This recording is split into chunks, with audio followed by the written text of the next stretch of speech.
Ladies and gentlemen, a very good morning and welcome to the DGAP morning briefing. I'm Henning Hoff, Executive Editor of Internationale Politik Quarterly. Russia's war of aggression against Ukraine is way past the 1,000-day mark. However, over the last couple of days, world attention has focused on events in Syria, where the brutal dictatorship of Bashar al-Assad fell within days amid a decisive advance of the Islamist rebel force Hayat Tahrir al-Sham, or HTS. This development is causing geopolitical shifts which may well have various knock-on effects, including on the situation in Ukraine. HTS, which is often translated as the Organization for the Liberation of the Levant, launched an attack on Aleppo in late November, with forces loyal to Assad mounting next to no resistance and indeed melting away quickly. HTS managed to reach Damascus via Homs and Hama within days. Neither Russia nor Iran, with its weakened proxy Hezbollah, intervened, and Syria's capital was liberated on December the 7th. Assad fled to Moscow. The quick fall of Assad and his horrific security and torture apparatus has surprised many, not least in Europe. In recent months, countries including the United Kingdom and Italy floated the idea of normalizing relations with Assad's Syria. Arab states had done so from early 2023 onwards. Now Russia, for which the port of Tartus and the airbase in Khmeimim are crucial for its global strategy, seems to be on the back foot, while Iran has seen its so-called axis of resistance unraveling. Potentially, the development has considerable geopolitical consequences, but where is Europe in this, while France has no government and Germany will soon vote for a new one? To discuss this, I have the pleasure of welcoming three guests well suited to help us understand what's going on, or indeed what's not going on. In order of appearance, we will be first hearing from Dr. Ali Fathollah-Nejad, who just joined us, founder and director of the Center for Middle East and Global Order, and a long-time associate fellow with the DGAP. He currently teaches Middle East politics and international security at the Hertie School in Berlin, and is also a fellow with the University of Bonn's Center for Advanced Security, Strategic and International Integration Studies, CASIS. Among his many publications, I would only quote one, the Chaliad paper Ali wrote in 2023 called "The Islamic Republic in Existential Crisis, the Need for a Paradigm Shift in the US-Iran Policy." This morning, Ali will kick us off with a short update of the situation in the region. Welcome, Ali. Also with us is Jörg Lau, international correspondent for the Zeit newspaper. Jörg is a long-standing contributor to Internationale Politik and its English edition IPQ. Most recently, he pointed to the German foreign policy unease. I'll later post a link in the chat. For IP, he writes a highly popular column called Around the World in 80 Phrases, which will soon be published as a book in early March, I understand, by Drömer Knauer. So if you're disappointed with the books you find under your Christmas tree, there's something to look forward to in 2025. This morning, Jörg will comment on the German and European Middle East policy and what kind of role it could play. Welcome, Jörg. And last but not least, we have with us Caroline de Gruyter, a European affairs correspondent for the Dutch newspaper NRC Handelsblad, a prolific author of books, including about the current state of Europe, but also about the Habsburg Empire, and a columnist inter alia for Foreign Policy magazine.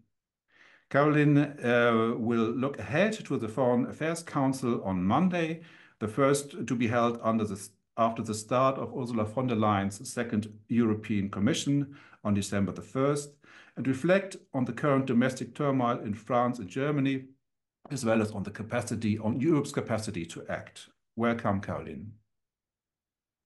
Some quick housekeeping remarks. To start us off, each panelist will present their 5-minute inputs.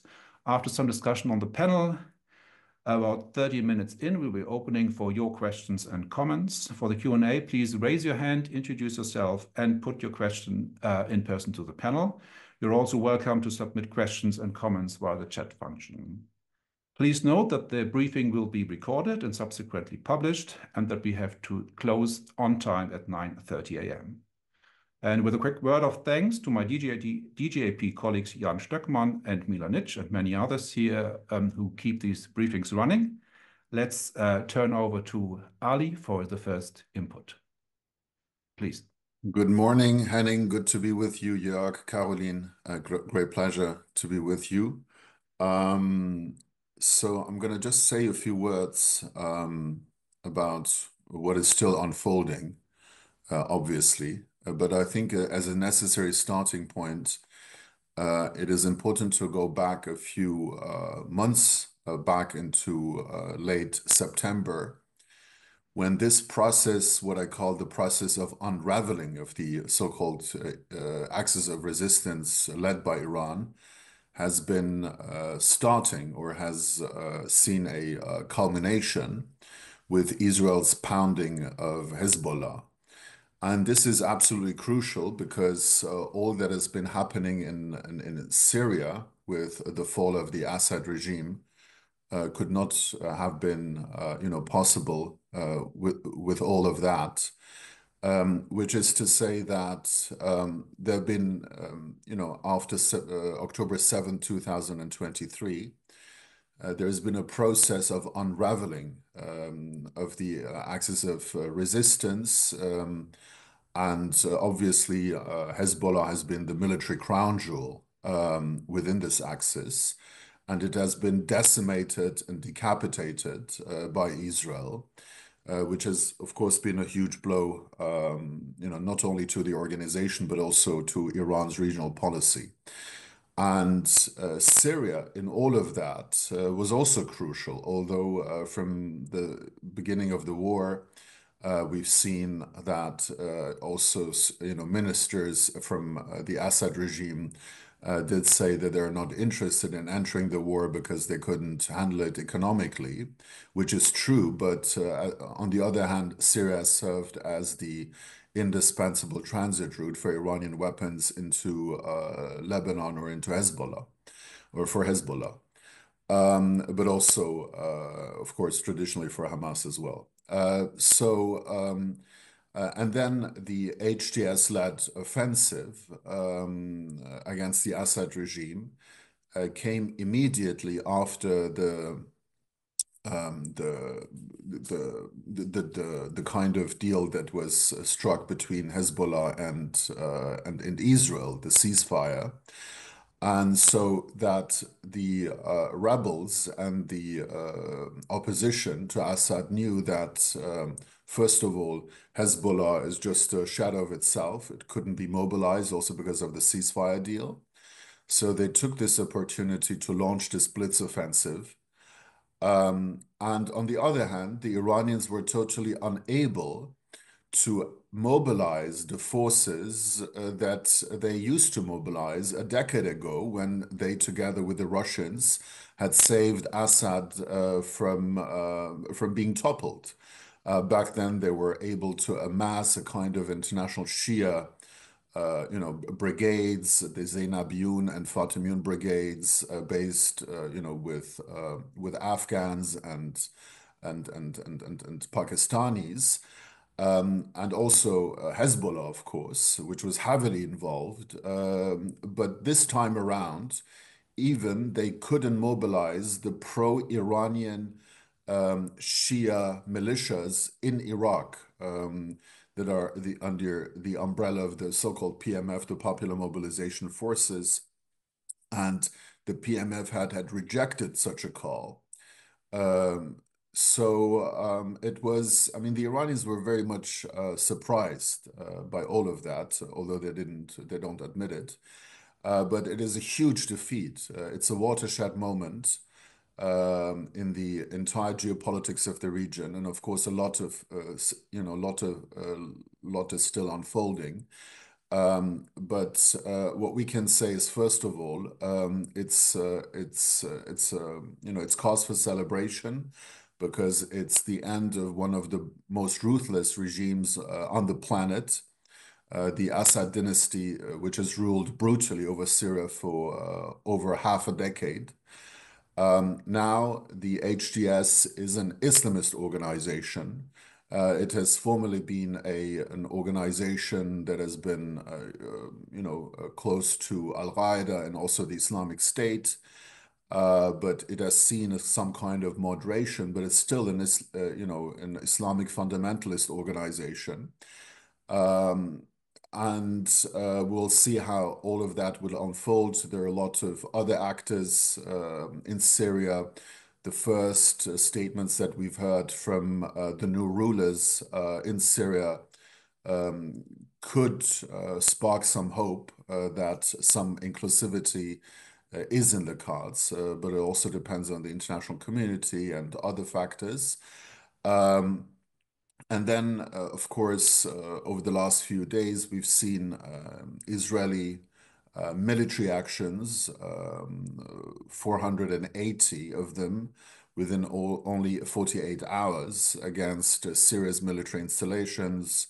The Israelis say that this is necessary in order to prevent that another threat is going to emerge from the new rulers in Syria, on one hand, and on the other, that Iran could reuse Syrian territory for its actions against Israel. But beyond that, we've seen quite a problematic incursion into the Golan Heights, which is contrary to international law, of course. So a lot of things are going on. But to close my initial statement, it is a watershed moment. It is Iran's so-called axis of resistance is in ruins. It's just it's historically a wholly new situation. The Iranian leaders do not know how to cope with this situation. They try to camouflage it in various ways. But yeah, I'm going to stop here and add further details later on. Thank you. Thank you very much, Ali. Let's move on to Jörg now with his comments on the German and European role. Jörg, please. Yeah, thank you. I'm going to focus on the German debate and a little bit on what Europe might do. So let me just state up front that neither the German nor any other European government saw the events coming. And I think there's one underlying reason for this, and that's that Syria policy for the last years had only one focus, and that's migration. And there's a reason for this. Germany is home to almost 1 million Syrian refugees now, and with 1.2 million Ukrainians on top of that number, this is a major strain, obviously, on the German welfare system, on many overwhelmed communities, and on regular citizens in Germany looking for affordable living spaces.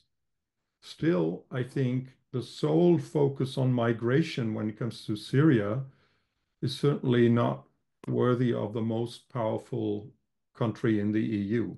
Because as I see it, the migration issue is downstream from geopolitical issues. Syrian and also Ukrainian refugees are both victims to geopolitical decisions made in Moscow. Russia's entry into the Syrian war in 2015, propping up the regime, attacking civilian infrastructure, hospitals. That is what drove most Syrians to leave for Europe. That type of forced migration is part of Russia's hybrid warfare. What Russia learned in Syria, it also practiced later on in Ukraine, with the same effect of triggering mass refugee movements that destabilized European countries. So it's a kind of doom loop. Russia's and their clients' wars trigger migration, which helps authoritarian nationalist populist parties who are also, and not by accident, I think, pro-Putin, pro-Assad, anti-Ukraine. That's the type of cycle German Syria policy has been in. And now I think the competition from these parties in our election campaign that has just started, these parties like the AfD on the right and BSW, Bündnis Sarah Wagenknecht, somewhat to the left, leads to a certain race to the bottom at the moment.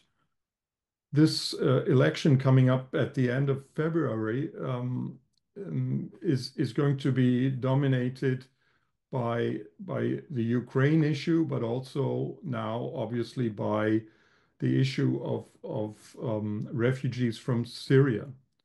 Parts of the CDU opposition were not even waiting for a single day after Damascus fell until they started making suggestions on how to get rid of Syrian refugees.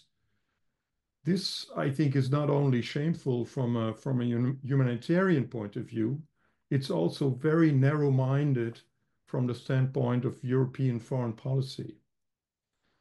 Because the Syrians in Germany are not just a burden, they might be an asset when it comes to nation building, which is the task of the next years.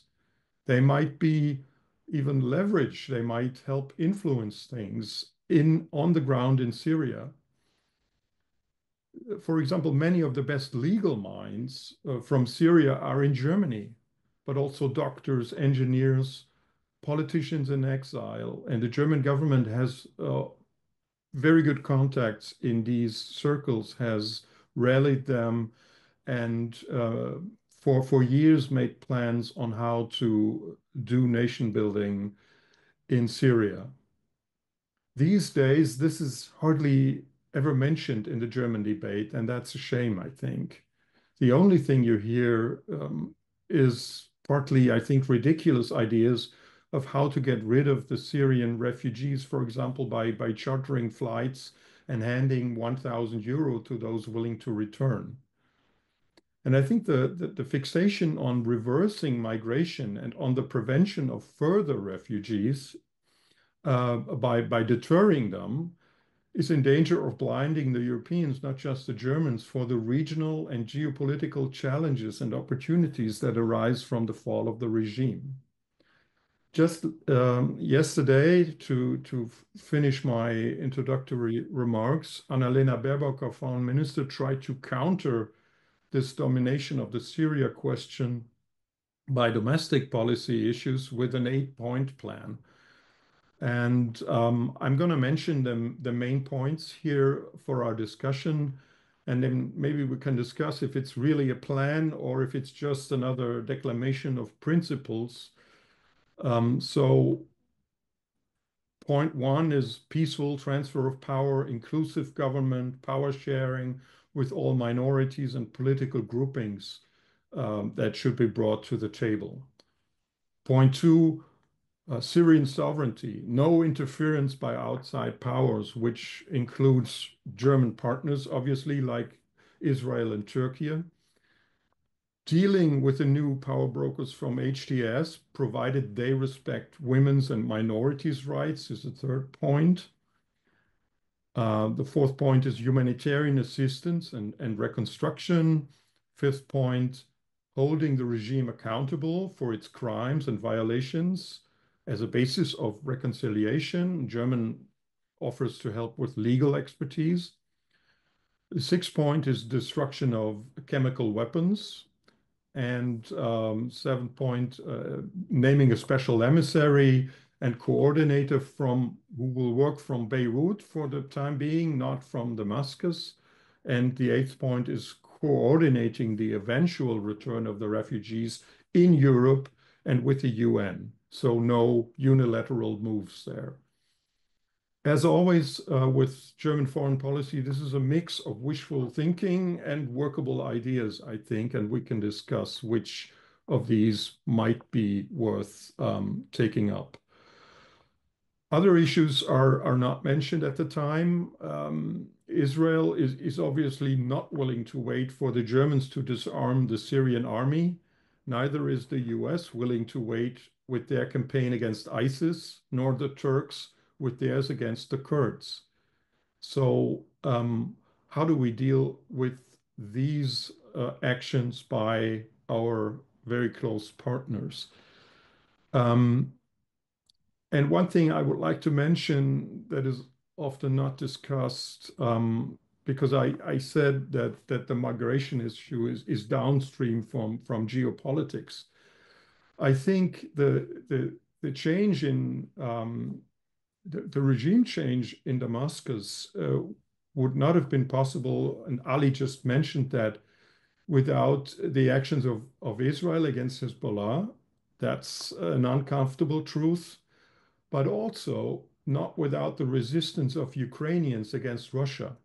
I think Putin would have continued to prop up the murderous regime. So I think Syrians also have Ukrainians to thank for what was possible in the last days. So how do we make sure that the success so far of that regime change is not lost? That's what we should discuss here, and that's where I start my remarks. Thank you. Thank you very much, Jörg. With an eye on the clock, let's just move on to Caroline, please. Okay. Good morning. Nice to be here. Thanks for having me. Well, I think a lot of questions have been raised already on Syria. Nobody knows.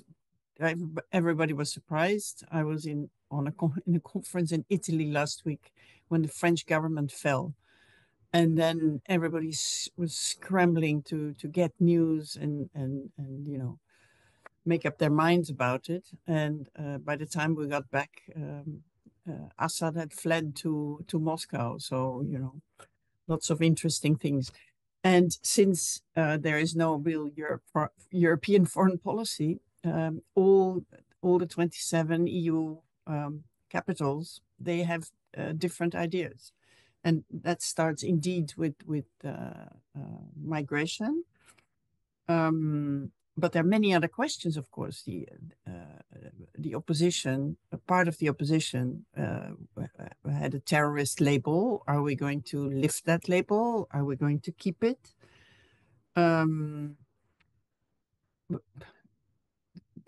Since a lot of foreign powers are active, seeing loopholes in Syria. Israel was mentioned, Turkey was mentioned. I think there will be a lot on the table when foreign EU ministers meet on Monday. That's the 16th in Brussels. And they will have to, I guess it's useful, it's always useful if one large state comes up with a 8 or 10 point plan. So I guess some of that will be on the table in Brussels. But they will have to formulate conditions as well, of course, for the new government, how to behave, how to what to do in order to get recognition.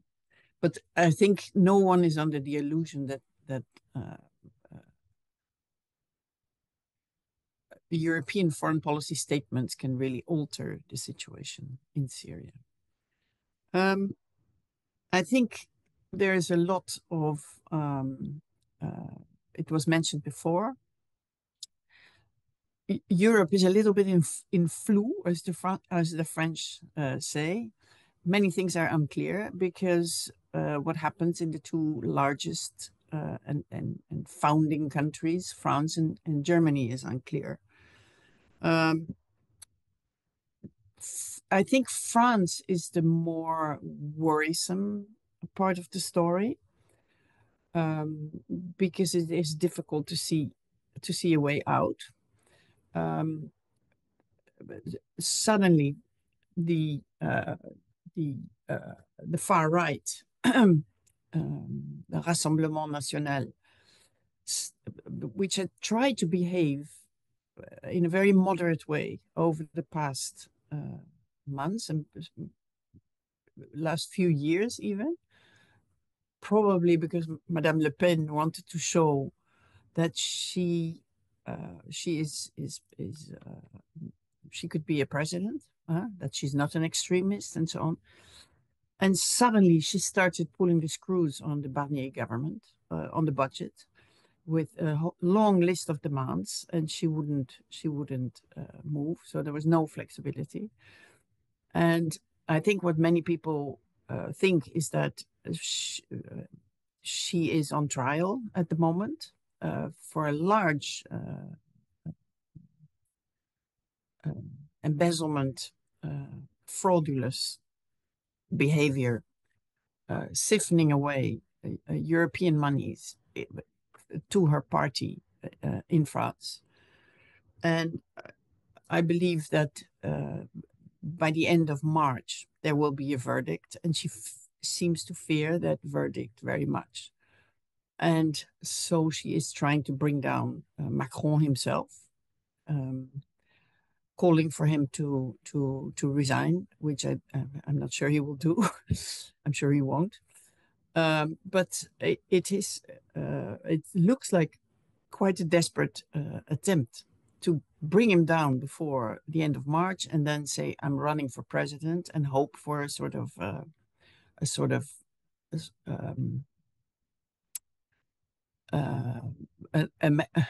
American effect for the same thing that happened to Trump when he became, who had many court cases against him running.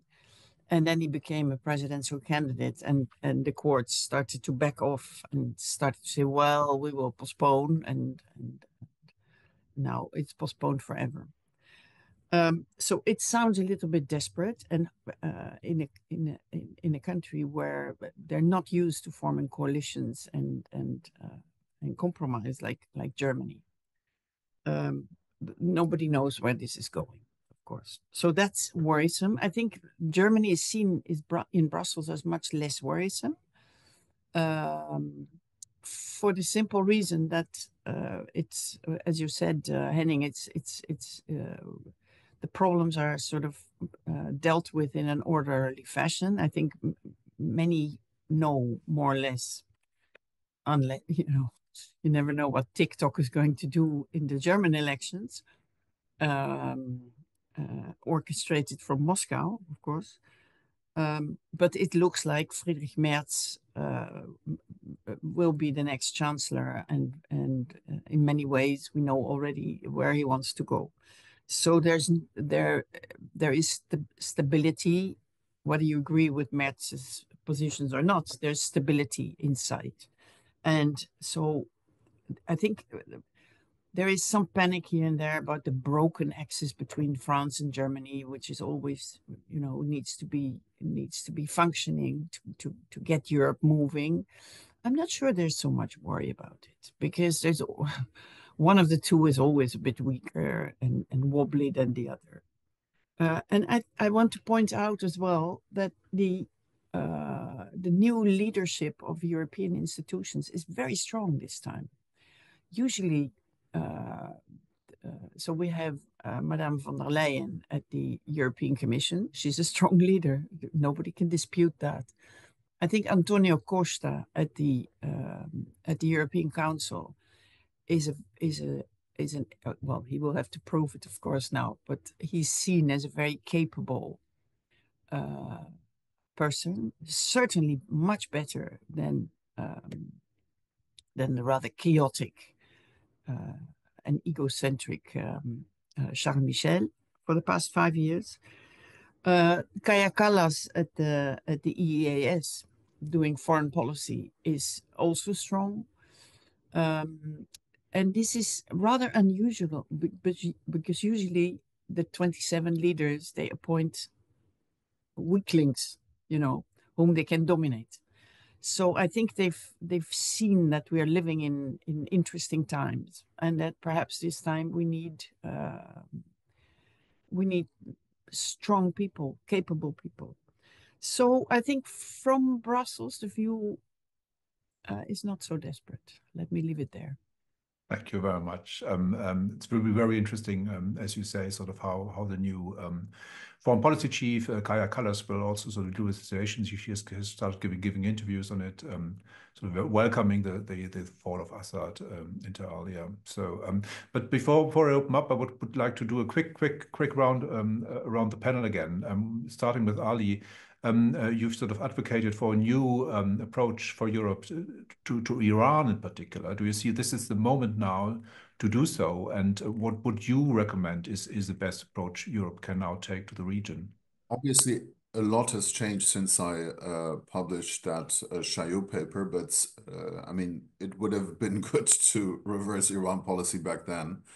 For a number of reasons, but a lot has changed since October 7th, 2023, with this unraveling of Iran's axis of resistance. So Iran is in a historically weak situation, geopolitically speaking, but also economically speaking. And one of the options the Islamic Republic might opt for is to seek a deal with the West in order to stabilize the situation for itself.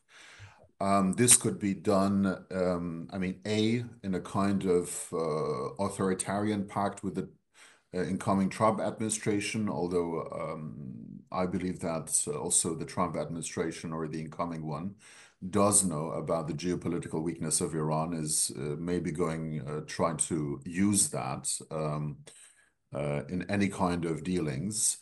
But secondly, when it comes to Europe, we've seen that in the wake of Trump's re-election, the Iranians have said that all of a sudden they're open to a nuclear diplomacy.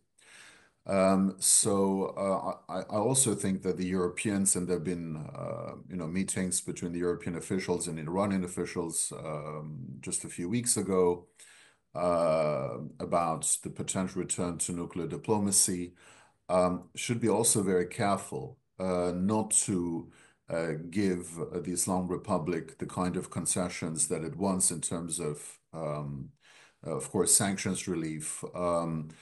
In brief, the West should understand that the Islamic Republic is in a geopolitically very, very weak situation now, and it should not engage in a deal that could provide them with a kind of response for their own purposes. Of course, to strengthen the security and state apparatus at home so that it can repress any kind of new dissent from emerging, but also, to further its military programs, let alone to try to re-energize its links with some proxies in the region, which for many reasons have lost a lot of confidence in the erstwhile Iranian patron. Not only that the Iranian patron has turned out to be infiltrated by Israeli intelligence, that it has turned out militarily quite weak, with all of its air defenses shot down by the Israelis on October 25th. But also the proxy network is in ruins. Any kind of Western policy toward Iran should be cognizant of the geopolitical shifts on one hand, and also on the peculiar situation that the Islamic Republic faces when it comes to legitimacy, when it comes to empty state coffers. So this is an opportunity to push for some course corrections. Many thanks. Jörg, sort of Iran is also something you've or Iran policy, you've looked into that quite a lot. And the current government sort of was very sort of cautious to depart from the very traditional sort of let's keep the hopes for the nuclear agreement up, even though nothing much was indicating that the Iranians were serious anymore. Do you see this, the approach to Iran as a crucial element of what we are looking at now, or is it something which is in addition to what needs to be happened? I think Iran policy is absolutely crucial here because as Ali just lined up, what we've seen is the collapse of this axis of resistance that Iran has built over the decades now. And German Iran policy was focused mostly on the nuclear issue, which is, of course, important, but has been overwhelming all the other regional and other concerns we have with Iran. And I think this situation of Iranian, you can also say imperialist power in the region crumbling, is an opportunity to correct that policy and to go for a more, I would say, containment-focused approach towards Iran, which is absolutely necessary. Iran is not just a regional problem. Iran is a problem in Europe. Iran has been arming Russia against Ukraine. So it's there are German security interests at stake here, not just in the Middle East, but also in terms of the alliance of this axis of upheaval, as it's sometimes called, that challenges the order, the European security order. And I think this is something that any new government in Germany has to consider, how to correct the Iran policy that is, I would say, basically in ruins with everything that happened in the last 2 years.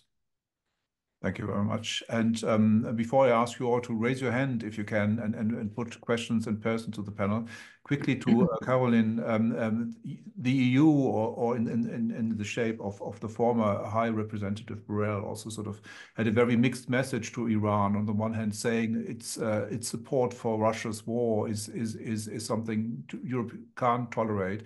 And at the same time, context negotiations, especially with the view of sort of upholding the nuclear agreement, still went on. Do you expect this to change now with Kaja Kallas in place? Difficult to say because everything is moving, but I think the fear is very much that Iran might accelerate its nuclear program now. Out of despair, out of loss of options, and I'm sure many European leaders would like to prevent that. Yes, and I've just heard this morning on the French radio that Donald Trump is planning to nominate Rick Grinnell as his Iran envoy. I don't know if this is true; it's not been confirmed. But this is the rumor, so we're in for a bumpy ride there. Yeah, that's a prediction I definitely share. Rick Grinnell is involved. It gets bumpy very quickly. If there's no hand up, I start sort of putting some questions from the chat to the panel, and maybe 2 or 3 to start us off. There was one question about the role of the Kurds. Maybe that's something Ali could address. Then sort of, is there a role for NATO, given that 2 NATO members are sort of involved, Turkey and the United States? And another question about how we can avoid a situation where Syria drifts or has a sort of similar trajectory to Libya, where sort of statehood has more or less collapsed. These 3, maybe Ali on the Kurds, and then we see who wants to get in as well. Sure, very briefly. I mean, obviously, what we've seen in Syria is that the Kurds have lost much weight. And of course, because of the Turkey's policy that is very anti-Kurdish, and the Turks, who have been also probably a backer of Hayat Tahrir al-Sham, have been using the situation to push their anti-Kurdish agenda. So at the end of the day, a lot will depend on what the incoming Trump administration will do in terms of the 900 U.S. troops that are stationed in in areas connected with the Kurds, because this is going to be very crucial. The second factor going to be the question of inclusivity in a future government in Damascus, and whether we're going to see this kind of diversity between ethnicities and religious sects in Syria. But the Kurds could be, are obviously already amid a very tough time now. Thank you very much. And on NATO? Shall I take the NATO question? Yes, not please. Not that anybody knows, of course, because these things are always an embarrassment. I think NATO is very much focusing on Europe at the moment. That is to say, fewer foreign adventures, and focus on its key functions, protecting Europe. And so I think they will let this.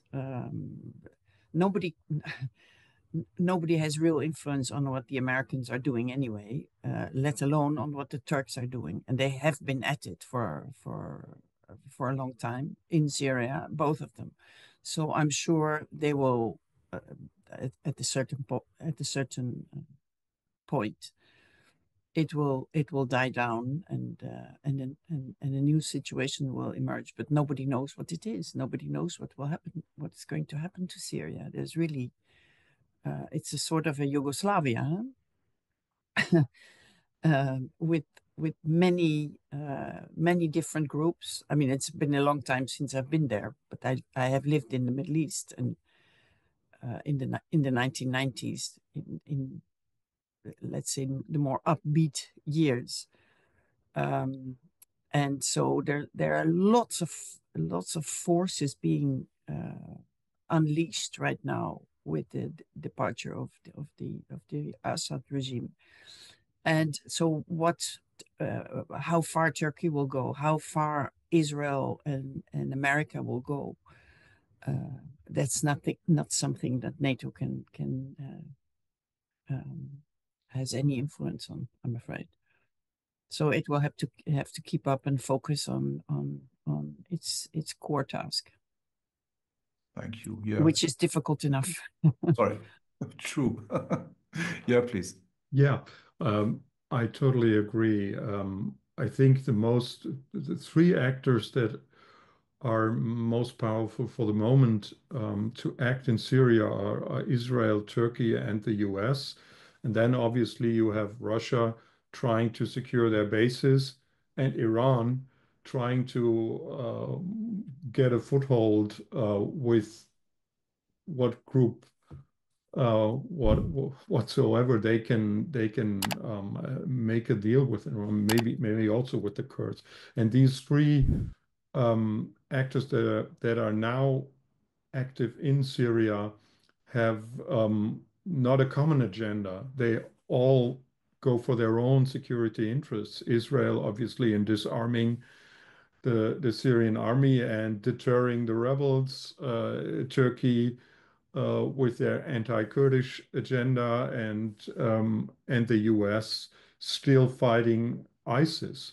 So the core interest of the Syrian people building up a new doing nation building is actually not on top of the list of any of these actors at the moment, but they should come together to foster that, because otherwise total chaos could be the outcome, and that would be bad for everybody. Many thanks. There were also two questions sort of referring to these internal developments in Syria. One is whether there is any chance of a transitional justice, so that the old regime will be taken to court or to task for its crimes. Is there a chance of that? Some statements by the new rulers have suggested that they won't. Sort of they will persecute those who were involved in torture, for instance, and whether sort of democratic forces which were sort of pushed towards the margins during the course of the Syrian civil war, whether they now have a chance to sort of to get back into the game. If you say, Jörg has already mentioned that many of them are in Germany actually, or in other European countries. Is this something which you see happen? Who would want to go first? Maybe Ali again. Yeah, I mean, in terms of transitional justice, I think this is possible, although it is premature to say so for sure, because it depends on the final distribution of power in post-Assad, Syria. But as you said, the first remarks that we've seen from the new, quasi-rulers is that there may be some hope for that. We didn't also see the kind of, lynchings against Assad, even prisoner guards. So this is quite hopeful. Secondly, we've seen some, judicial cases, also importantly in Germany against, Assad officials, which are a very hopeful starting point. And thirdly, there have been, Syrian civil society groups and Syrian, dissidents and all of that who have been collecting evidence of crime against Assad. But then again, we shouldn't be that, hopeful that the entire 54 years of the brutal Assad, regime going to be put, to the judicial test here. But I think, relatively speaking, there is a lot of hope for that. In terms of democratic forces, I mean, I think Jörg already mentioned that we have a lot of civil society organizations in Germany, Syrian ones, who should be involved and who want to be involved. And I think that the German government should support this endeavor for many, many reasons. Many thanks. Anything to add, Jörg, Colin? No. If that's not the case, then I would spend the last 10 minutes or so on thinking about sort of what Europe could actually do. Jörg already has quoted to us the 8 points the German Foreign Minister Baerbock has published yesterday. There's also talk about the Syria conference. Sort of what in the panel's view would be the best next steps to take? Maybe let's start with Carolyn this time. I think well, we should not exaggerate Europe's power. It's usually the Americans that have smashed heads together, and not the Europeans. But what the Europeans can do is first of all establish a decent refugee program. I very much agree with Jörg that some of what has come out of Europe since the fall of Assad is really shameful. First, we ask people to integrate, and the minute the regime falls, we tell them to go back to their own country. I think this is really really very bad. But what we can do as well is trying to make sure, since we cannot really influence, Europeans cannot really influence the course of events in Syria. I think that is much rather Turkey, America, Israel, Iran. It's out of our hands. But what we can do is try to think about the future, about how when things have calmed down in Syria, about what we need to rebuild the country. Oh, that must be the postman. To rebuild the country. So we're trying to do the same. Europe is trying to do the same with Gaza, for instance, which is a total disaster. But maybe if one day Israel will stop bombing the Gaza Strip, maybe the Europeans, and they're working on that, maybe they can have a few partnerships ready to start rebuilding quickly, for instance. Well, this is the kind of thing I think that Europe could do for Syria as well. So not getting in the way, and no cacophony of many diverging views, but a solid refugee stance and economic an economic horizon. That would be good. Thank you very much. Jörg, maybe next. Yeah, I agree. I think one uncomfortable fact should be mentioned that there's one country that wasn't really that surprised about what was happening, and that was Turkey, because obviously Turkish security agencies were to some degree involved with HTS, and they knew what was going to happen. And Turkey will be crucial in finding a solution with the new power brokers that are now in Damascus. So I think Europeans will have to work with Turkey to get some kind of leverage on what is happening in Damascus. And there is already a deal with Turkey about Syrian refugees. I mean, Turkey has, I think, 4 million Syrians. And I don't remember the exact year, but I think it was 2016 when the deal with Turkey was brokered that we would pay for basically what Turkey spends on Turkish refugees, and Turkey would refrain from sending them over the Mediterranean. Turkey wants to send many of these refugees back. I think there is room for Europe, for Europeans to find an agreement with Turkey on how to manage that humongous task to resettle the people who want to go back to Syria and rebuild Syria together with Turkey, I guess. Yeah, that could be a constructive approach to nation building in Syria, I think. But Turkey is in the driver's seat here. And this also means that Europe needs a new approach towards the Turkish government that we have many, many disagreements with on their governance. But on that issue, I think Turkey is absolutely crucial. Thank you very much, Ali. Then maybe sort of as a final sort of we've got 8 minutes left. Ali has to really leave on time. Maybe as a final question then, what would be, we have talked about the capacity to act on the European part. We have sort of said it's difficult with the France and Germany not being so stable or sort of so in a position to act as they normally should be.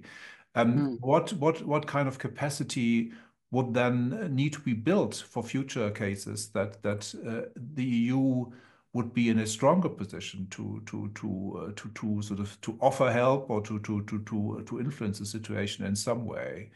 I mean, we've got decades of discussions about a kind of expeditionary force the EU should have at its disposal. Discussions which have come been put on the back burner because of the sort of situation in Ukraine, but sort of thinking sort of out of the box maybe. What in your view would help in the future to make the EU more of an actor in situations like that? Don't know.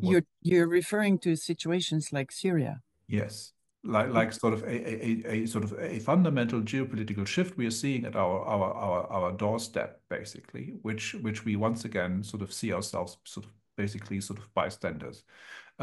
which sort of, given the repercussions we might see, is sort of not a very satisfactory state of affairs. So sort of starting from that point, maybe just each of you has 2 minutes. Yeah, but well, we are bystanders in these issues. I think it's very important to realize. I will never forget living in the Gaza Strip in the 1990s, and the EU would build a new harbor for the Palestinians, and then the Israelis would bomb it flat again. And then we started building again. You know, this is I don't think we should exaggerate the role we have. I think the total focus on refugees is shameful and not very helpful either.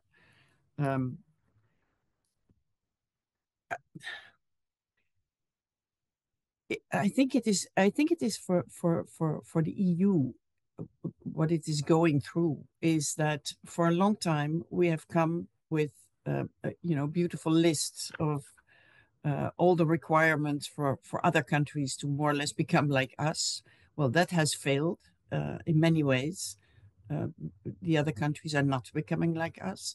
So I think, as Jörg also pointed out, we need to do a bit more of realpolitik and work together with those forces and powers who do have influence on the situation, and that is what we can do. And it is hard because, as I said, there is no European foreign policy. It has to be made each time, because every country has its own views, and you need to find a compromise. It took us 6 months to have, and then we had a good declaration on good position on what to do with the Gaza Strip and that conflict there. So I think we shouldn't expect too much, because when you expect too much, this is generally the problem with the EU. Then people get disappointed, and that gets us nowhere. Let me leave it there. Thank you. Who wants to go next? Ali? Maybe I can go briefly because I also have to go afterwards. So I'm going to say goodbye now. I mean, just taking up what Caroline said. Yes, I mean, we don't have a Middle East policy, let alone a strategy, but it would be the time to start thinking about it with all that is going on, with the kind of geopolitical shifts that are quite dramatic and historic in Europe's immediate neighboring region. And in all of that, of course, with a dose of realpolitik, we shouldn't forget about people's aspirations and the forced stability that dictatorships are providing. The sudden collapse of the Assad regime is also a reminder that the long-held paradigm by the West that that there is a kind of authoritarian stability is not going to be the case, on a longer term. So we have to start, rethinking our approach to the region, our policy approach as well. For instance, in the case of Iran, which is of course a huge, country in that region, and also a huge, geopolitical player. At least it used to be that. We also have a long-term revolutionary process since 2017, as I call it, with all kinds of novel protests. And so there is no backing from the Iranian population for the regime. Of course, the situation with the Iranian military is different than the Syrian military, but we should, start thinking about a policy vis-a-vis the Middle East that takes into account people's aspirations, because people's aspirations turned out to be stability relevant. This is the key point here. So, because short of that, it is not going to work. We can do some kind of stabilization and damage control, as the Europeans, love to do. But the last point being that short of a unified European position, I think that a coalition of the willing of major European states should also start, their own kind of policies as well. We should not wait for the entire European Union to act in unison. This would be somehow waiting for Godot. Thank you very much. Yeah, please.